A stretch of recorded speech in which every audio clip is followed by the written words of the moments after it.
If you don't properly love yourself, you'll never be able to love others. You can't just proclaim to be Christian and then not be. You actually have to follow through. We have anti-God media. We have anti-family values. But the culture is really broken. Love is a healing force that really heals everyone. You first have to have a good relationship with God at your core. Because if you're always trying to put God first in your life, chances are you're going to be able to put others first the same way.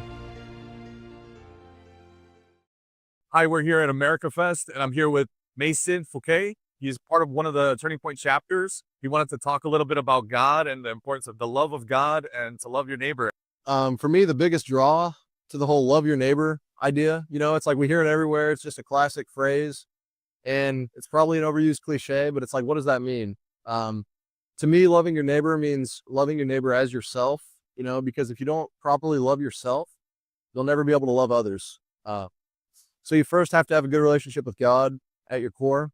You can't, just proclaim to be Christian and then, air quote, and then not be. I mean, you actually have to follow through. You have to go to church. You have to try to evangelize and show others the presence of God through yourself.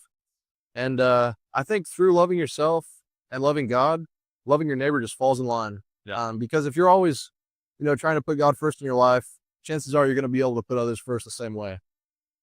Yeah, I mean, they say it's like we receive love from God, because in scripture it says, we love because he loved us first. So we experience the love of God, and then it's kind of like an overflow that we overflow into others. Right.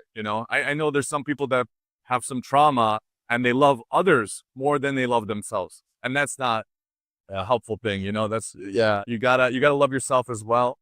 And I think when you love your neighbors yourself, that creates unity. And I think that is the answer to everything we need, because love is a healing force that really heals everyone. That's what everyone needs. That's right. I mean, the opposite of hate is love, and if you see in our world today, there's hate from every direction. I mean, we have the Israel and the Russian war. We have the attacks of identity on self by the LGBTQ community.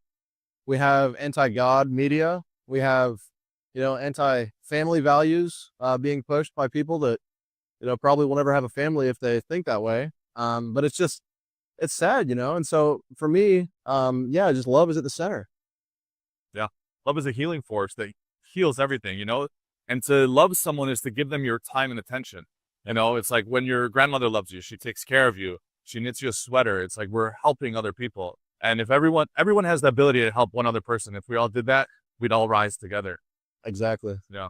Yeah. And I do think, as time goes on, the nuclear family is a big one for me. It's like you see just fatherlessness. And I think you can be fatherless and have a good chance at, growing up to be a great person, but it definitely helps to have both parents. So I think you have to be able to love yourself enough to know, okay, well, my worth is not wasted at parties and messing around in college, but it's actually in trying to find the right spouse someday so that I can in turn have a family to give that love to the same way as I give it to others.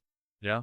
And this culture that we have of kind of sin and godlessness and like sex and all that, it leads to broken families. Oh yeah. And broken families lead to broken people.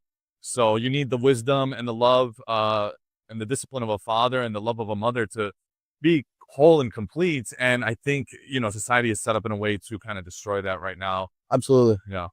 And it is. Women right now and men, I mean, it's just this culture is not okay. Going back to like the abortion debate, for me, I don't think it's right, obviously, but I feel like our focus needs to be on fixing the culture before the sin takes place. Absolutely. And I think we need to direct our attention there of awakening people to that's not the right way to live. And I think that's how we are going to change the world, is really fixing the culture, and maybe the music, the movies. We need to be more consciously aware of what we're, watching, because it's here to destroy us. It is. It's here. Yeah, Ray, that's a great point. I think most of all, the thing for me is that abortion is murder. Okay. At its core, it's murder. You're taking a clump of cells, as it's called, and you're aborting it from ever having a chance at life. Well, what people don't realize is that it was living the second it was conceived.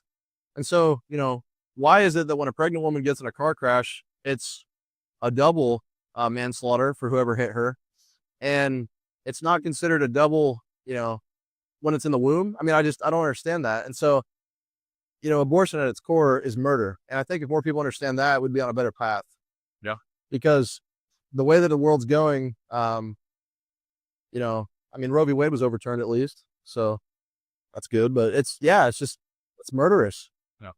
Yeah. And I think fixing the culture is, something we need to go forth and make disciples of nations, and the people. We need to go into these communities that are broken. We need to, address these broken people. It's all over the country. It's the culture is really broken. So I feel like as Christians, I think directing our attention at bringing people, at making disciples of nations, making disciples of people is how we're going to solve this. I think that's a directive.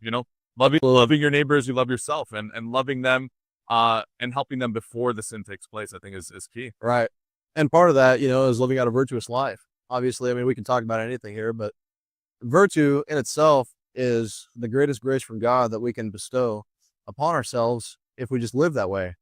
And so obviously with my girlfriend, it's like we made a choice. Okay, we're going to wait until marriage to do anything sexual, because that's just the way that we feel is best. Nice. And as Catholics, that's our take, but Christians may have, the same value and it's just slightly different fine print, Yep.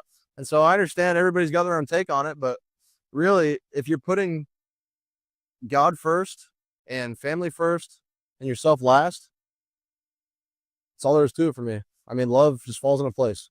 Yeah. Yeah. And there's curses that come with premarital sex. It's like, it convolutes things. Like even if that person's not the right person, sex comes into it and it blurs those lines, and people could get into the wrong relationships and ends up in divorce and all kinds of other bad outcomes, because those people were never meant to be together, but they came together around that act. Especially when it's wasted with the wrong person too, because through procreation, or even the act of sex, if you're not trying to procreate, there's contraceptives, but it is literally the two becoming one, in order to create new life. So why waste that with someone who may not be right, whenever you can just hold yourself chaste and give the greatest gift of yourself, your full total self, through sex to the right person someday. That's what matters. Yeah. I think we need to really address the culture, because it's like some people can't even fathom that, because they can't even fathom that are other people out there like that. Well, yeah. You know what I mean? Yeah. And for me, it's just, it's the greatest gift, to be able to give your full, entire, whole self as you are to someone through sex. As that's what I was taught, is someday that, I'll be able to have kids and have a family and know that, okay, well, it's not wasted.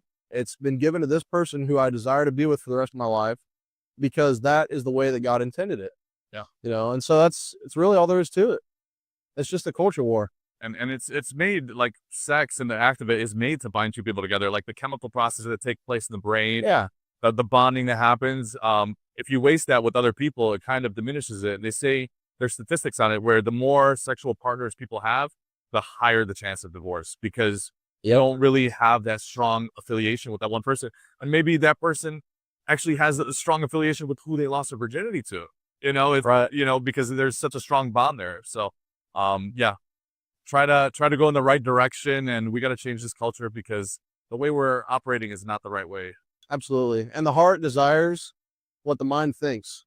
So if you're always thinking about, your next sexual accomplishment, or your next work, bonus, and you're not thinking about God, and you're not thinking about your family, well, that's what you're going to desire is, okay, I got to exceed at work, or I got to have intercourse with as many people as possible, because that's what I'm looking for. No, and so desire to have the best life possible for yourself by seeking God. That would be my message to the world. Awesome. Mason, thank you for coming on the show. How can people find you? People can find me on Instagram. My Instagram is FOUQUETTT.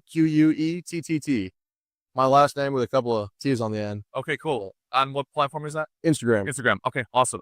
Well, thanks for being on, and we'll talk to you soon. Yes, sir. All right. God bless. Thank you. God bless.